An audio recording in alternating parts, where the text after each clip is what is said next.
All right, welcome back to the Buffalo Plus YouTube page for Mike Catalana, Dan Fates. I'm Jenna Cottrell, and Mike is up in Buffalo today. Something happening too is Josh Allen was not at practice. Can you kind of tell us the situation at practice today, Mike? All right, they were scheduled for a 10 o'clock start today, and then we get an email that says it's pushed back to 11. So you're like, okay, maybe they had some reason. Then you start hearing around the league there was an issue, and it's an issue with positive COVID tests, but believed to be false positives coming out of a lab in New Jersey, impacting, I think, 11 teams in all, including the Bills. So they can't confirm to us why players weren't on the field that aren't injured, but we know, and it's Josh Allen, along with three other players, Quentin Jefferson, Vernon Butler, and then Harrison Phillips. Those were players that were out today because of a false positive test, believed to be the reason that they're out. They're expected to be back tomorrow. If they get one more negative test, because after the false positive, they got a negative, they have to have two. So they're expected to be back tomorrow. But guys, think about this. I'm standing here 3 weeks from today. It's the start of the regular season. Imagine this happening on opening day. Yeah, leave it to New Jersey to figure this whole thing out. But Mike, you were also on the call. We all listened to Brandon Beane talk, and he was positive.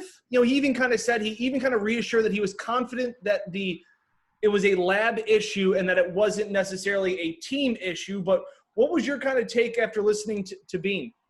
Yeah, no doubt about it, because it's I think if it was just the Bills, they might have had a different kind of concern. They're also doing rapid tests that are not permitted by the league, so they're doing their own. And I think they're confident that those guys would have tested negative. But look, we saw it in the preseason. They just took the rookies and got them out of the building. I say the preseason, the beginning of camp. Right. And then so they're going to be a little more cautious. But on opening day, that's the question that was for Beane. Like, what are you doing on opening day if Josh Allen tests positive and you believe it's an issue with the league? And he said, I don't think the league has that figured out yet, but you better believe Brandon Beane and the rest of the GMs and coaches want that figured out. Like, what could you possibly do if you know it's a lab issue and not a actual positive COVID test? I mean, I feel like it really opens Pandora's door, the gate of this is something that no one foresaw something like this happening. I mean, Mike, yeah. like you mentioned it. I mean, how much do you think this also puts on Brandon Beane and Sean McDermott to be like thinking of situations that didn't even seem plausible? Let's just add that to the table. But I will tell you this, they're also using it. They're using it like, how do we adjust our players? A fire drill. We get other guys on the field. Yeah, he used that term, like a fire drill, like getting them out there. And I think that's what the smart teams will do. I will tell you this. I'm going to say this lab gets one mulligan like this because Beane said we haven't had any issues over the first month. So for some reason, something went haywire. But the NFL can't afford to have that happen. And I think there has to be a plan in place because actual positive tests should keep players off the field. But if it's a lab issue, I mean, just picture that. No Josh Allen opening day because of a lab issue. Boy, I was going to say, Bill Belichick is already thinking. He's got connections. What are his connections in New Jersey? Because this is not a good look for the league. Like, this isn't just a Bills thing. You know, the Cleveland Browns canceled their practice. A couple other teams, you know, it was the Steelers also had like 6 positives, the false positives. The Chicago Bears had 9 false positives. Like, yeah, you're not seeing this in any other league where like players are big clusters of false positives, Mike. This isn't a good look for the league, not just the Bills. This is a bad look for the league. No, it is. And I mean, look, baseball's had their issues, obviously, for different reasons with the Marlins and then with the Cardinals and then a little bit with the Mets and what they've had to do. Hockey and basketball have stayed away, but think about it. They're in their bubbles and they're containing it, and all the testing is being done in the same place. And they've had no false positives and basically have had no positives since they've been there. The issue for the NFL, think about this.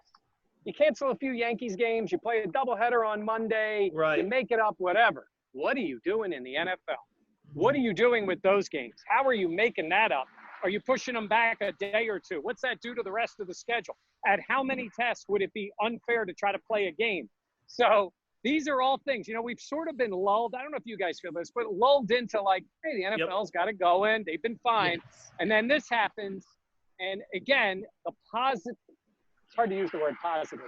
The encouraging part is it's been good. And then the other part of that is saying, okay, these guys are not positive. Like Josh Allen, believe to me, does not have COVID.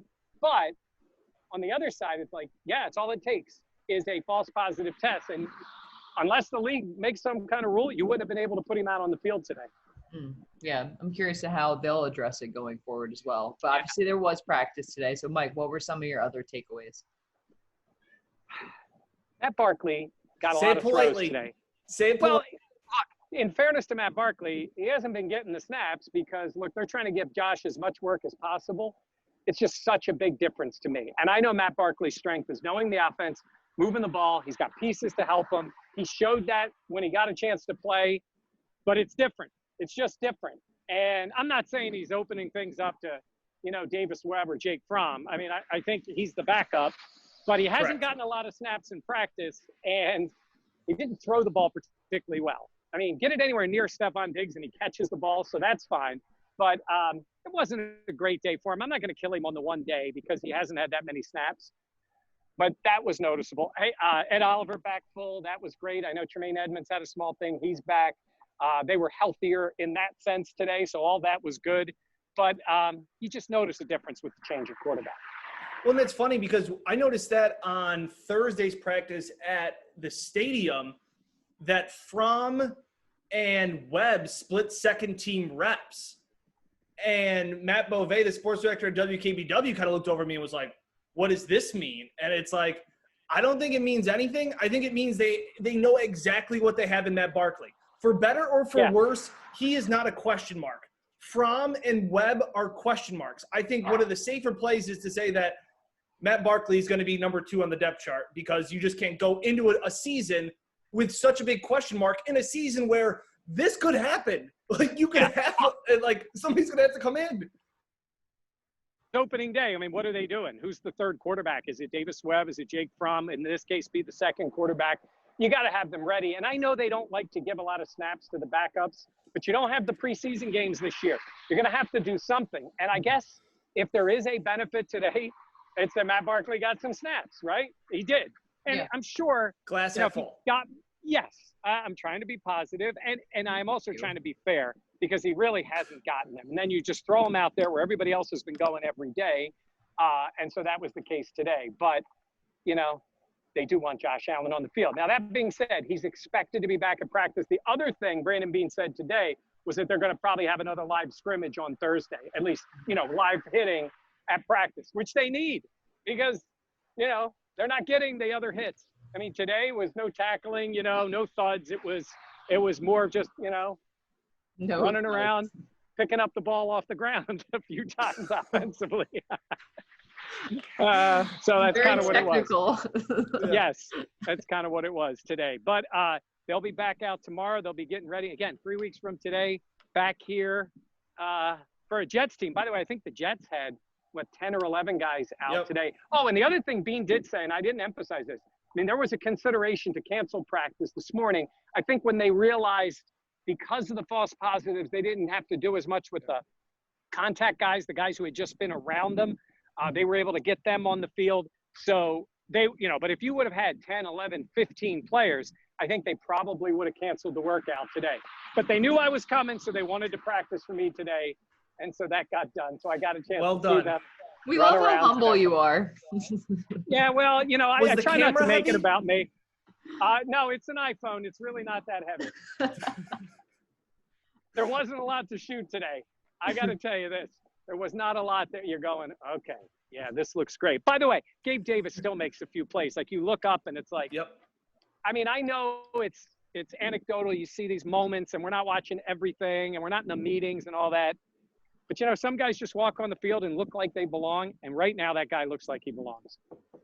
Interesting. Now, the kicking battle, did it progress?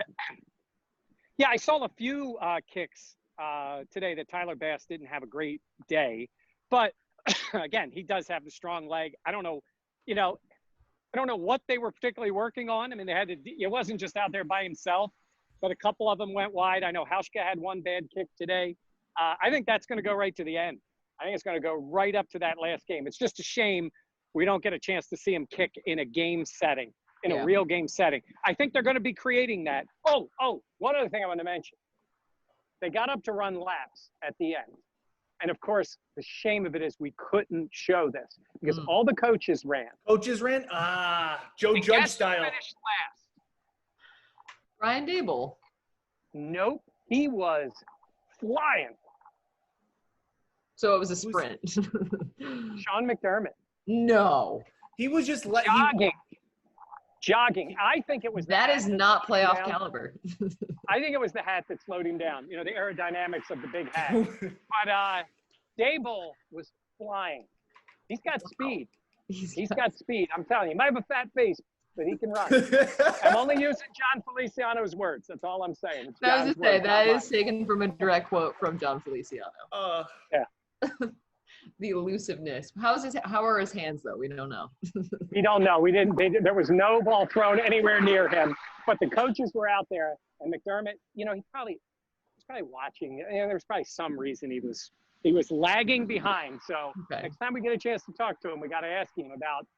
He didn't look like he was giving that playoff caliber effort on those runs. I'm sure we will follow up. All right, Mike, we appreciate the time. From Mike Catalana in Orchard Park, Dan Fates, I'm Jenna Cottrell. Make sure to like, comment, and subscribe to our YouTube page here to our YouTube page, just Buffalo Plus. We'll keep it easy. Buffalo Plus. Just subscribe.